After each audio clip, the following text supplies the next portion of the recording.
This is the Lone Crater YouTube. We hope this video helps. You are starting by opening the form you want to style. First, sign in and open forms, then pick your form or create a new one. Once done, confirm you have edit access because only editors can change theme options. Next, locate the palette icon in the top right toolbar. This is the theme editor.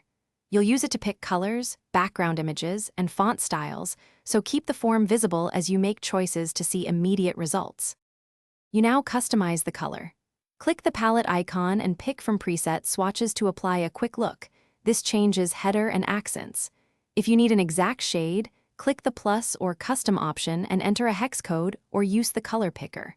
Make sure to also check the background color setting because header color and background can contrast or blend. Changing both ensures readability. Once satisfied, preview the form to confirm how the colors read across fields and buttons. Finish by refining and saving your changes. You can tweak font styles, header image, and alignment to match the chosen color scheme so the form looks cohesive. Once done, click the eye preview icon and submit a test response to verify legibility and button contrast.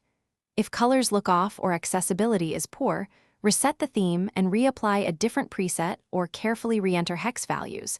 This often fixes unexpected rendering. Keep a backup copy if you need to revert quickly. Thanks for watching. Consider subscribing if we helped you.